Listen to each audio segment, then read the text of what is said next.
Καλησπέρα σας. Να ενώσουν δυνάμεις καλή Κύπρο, Ελλάδα και Ισραήλ. Ο Β.Νετανιάχου, ο Ισραηλινός πρωθυπουργός, μιλά για τις προοπτικές που διανοίγονται στον τομέα της ενέργειας μέσω του αγωγού EastMed, αλλά και τα κοιτάσματα σε Κύπρο και Κρήτη. Τι λέγει για το ενδεχόμενο θερμού επεισοδίου στην περιοχή, αλλά και γιατί κάνει λόγο για κοινό αεροπορικό στόλο των τριών χωρών στην συνέντευξη που ακολουθεί.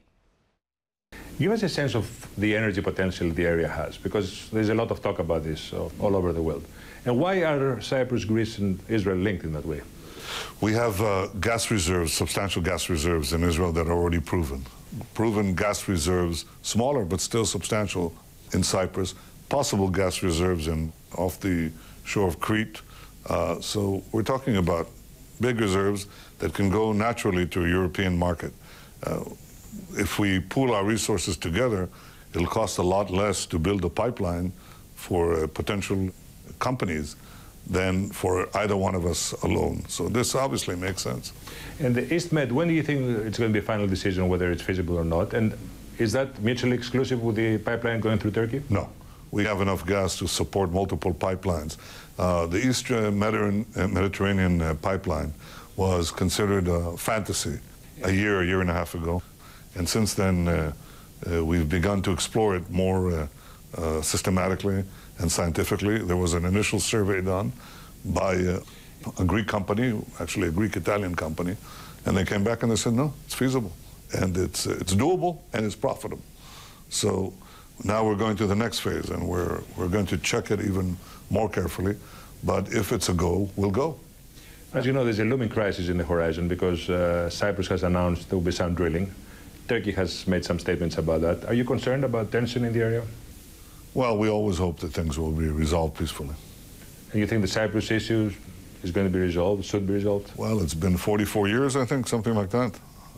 If you can finish it in the next 4 months, we'll be delighted, believe me. And how much further do you think the security relationship could develop between Greece and Israel? I think there's a natural partnership. It's reflected right now in something that affects people's lives, and even their very ability to live, but you don't think about it. And that's our ability to send firefighting planes to each other. This is not military, this is rescue operations.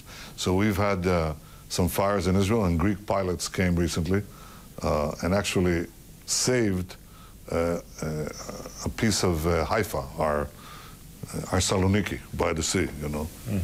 Greek pilots came in with your planes, which have certain capabilities that our planes don't have.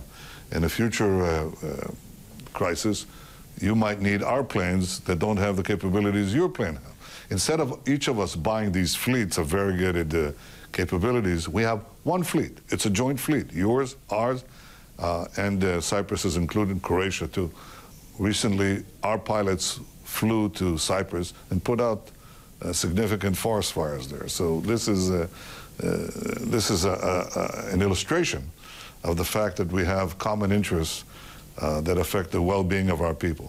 On security, this is always the case, certainly in fighting terror. It's always good to have friends. Να σας ενημερώσουμε ότι ολόκληρη η συνέντευξη του Ισραηλινού Πρωθυπουργού με σημαντικές αναφορές στην Κύπρο θα μεταδοθεί από το Sigma την Κυριακή αμέσως μετά το Survivor.